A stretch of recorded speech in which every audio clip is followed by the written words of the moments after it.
tout le monde, j'espère que vous allez bien, moi ça va super. Aujourd'hui les amis, toute nouvelle vidéo sur le 11 de légende de l'Allemagne. C'était prévu aujourd'hui et ça sort aujourd'hui, même si ça sort tard. Donc voilà les amis, le 11 de légende de l'Allemagne, la miniature est présente.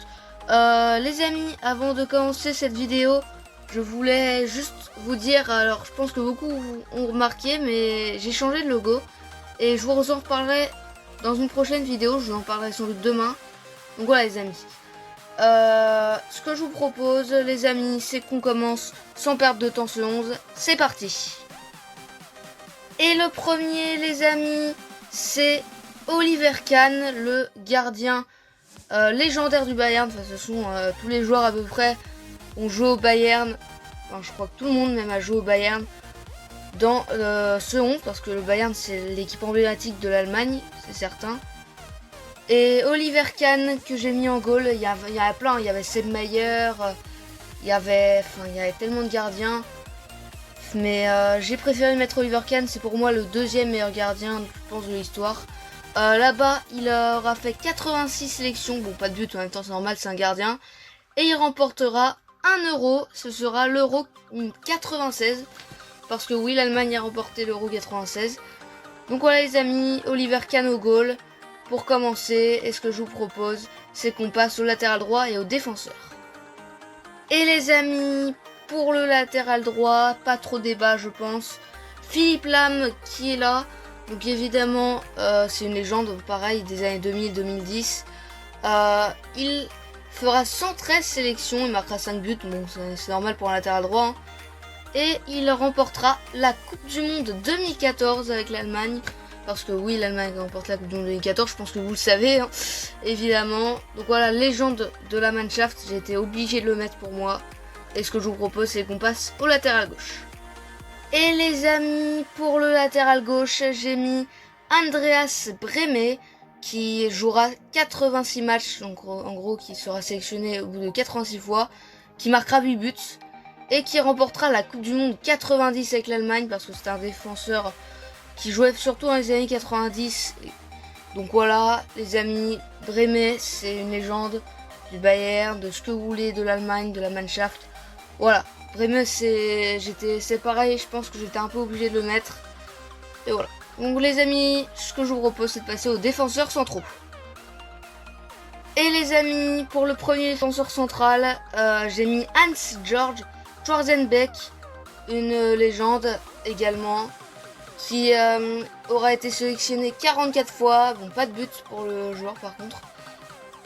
Il remportera l'Euro 72 et la Coupe du Monde 74. En même temps, hein, c'était la grosse époque de l'Allemagne, hein, avec des légendes, dont je ne citerai pas le nom évidemment. Pour moi, il y a 3 légendes surtout en Allemagne.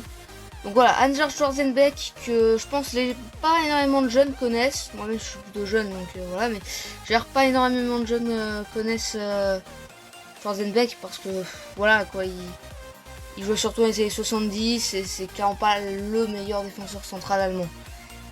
Mais il me semblait assez évident de le mettre pour moi. Et ce que je vous propose, c'est qu'on passe à l'autre défenseur central. Et les amis, comment faire un 11 de légende de l'Allemagne sans mettre ce joueur? C'est le meilleur joueur allemand de tous les temps, je pense qu'on est d'accord. Je l'avais mis dans 11 de légende tout court. Il fait partie pour moi des 3 grandes stars allemands, il y en a 3 surtout. Évidemment, c'est le meilleur, il fait évidemment partie des 3 grands. C'est bien sûr Franz Beckenbauer, qui aura été sélectionné 103 fois. Voilà, et marquera 14 buts pour un défenseur central, c'est pas mal.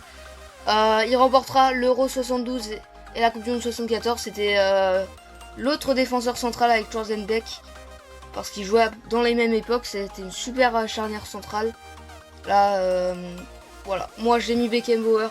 Évidemment, c'est évident, quoi. C'est évident de le mettre. C'est pareil, là, encore une fois, on peut pas faire un 11 de légende de l'Allemagne sans mettre Beckenbauer. C'est impossible pour moi.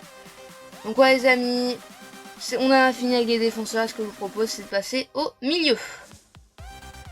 Les amis, je pense que là, c'est pareil que Beckenbauer. On peut pas trop faire un 11 de légende de l'Allemagne sans mettre ce grand joueur qui est Lothar Matthäus, les amis, qui sera le milieu défensif central de ce 11. Sélectionné 150 fois avec la Mannschaft et marquera 23 buts. Il fait pour moi partie des 3 grands de l'Allemagne avec Beckenbauer et un autre qui est dans le 11, dont je vous parlerai après. Il remportera l'Euro 80 et la Coupe du Monde 90. Voilà, il jouait surtout dans les années 80 et un peu 90. Légende allemande, légende du Bayern, ce que vous voulez. Mais j'étais pareil, obligé de le mettre dans ce 11 parce qu'on peut pas trop faire un 11 de légende sans mettre ce milieu, quoi. C'est pour moi, je pense que c'est le meilleur milieu défensif de l'histoire. Après, c'est mon avis, mais peut-être qu'il y en a qui pourraient être concurrencés. Il y a Rijkaard aussi qui était un excellent. Mais voilà, Lothar Matthäus dans ce 11, c'est mérité. Et ce que je vous propose, c'est qu'on passe aux 2 autres milieux. Et les amis, pour le deuxième milieu, j'ai mis Bastian Schweinsteiger, qui aura été sélectionné 121 fois avec la Mannschaft, qui marquera 24 buts, et qui gagnera la Coupe du Monde 2014 aux côtés de Lahm. Excellent milieu, qui contrairement aux autres, n'a pas fait surtout sa carrière au Bayern, c'est surtout à Manchester United qui a fait sa carrière. Il est très connu pour les jeunes cette fois-ci, parce que il jouait surtout dans les années 2010. Et voilà, légende, je me répète, mais tout le monde est une légende. Voilà les amis, ce que je vous propose, c'est qu'on passe au prochain milieu. Et les amis, pour le prochain milieu, j'ai mis Paul Breitner, qui peut également jouer défenseur, mais qui jouait surtout milieu. Il a été sélectionné 48 fois, marquera 10 buts, remportera l'Euro 72 et la Coupe du Monde 74. Il jouait comme dans la même époque que Beckenbauer et que Schwarzenbeck. Une légende allemande tout simplement. Une légende, il fait partie probablement d'un des meilleurs, je pense que c'est peut-être l'un des meilleurs défenseurs milieu de l'Allemagne. Une légende, je me répète, mais voilà. Et ce que je vous propose les amis, sans perdre de temps, c'est qu'on passe aux attaquants.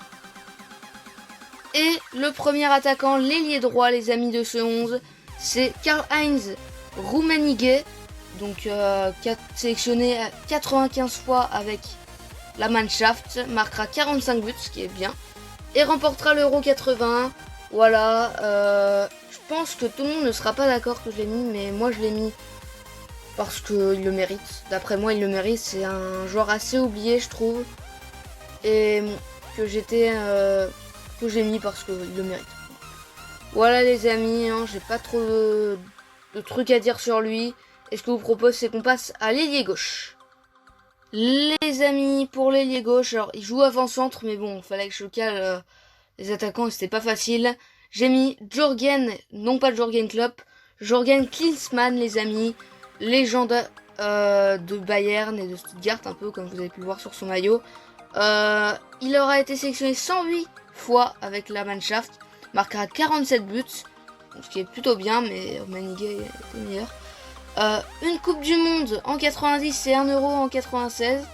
Donc voilà, un joueur qui a surtout impressionné les années 90. Impressionnant avec la Mannschaft, excellent attaquant que j'ai mis.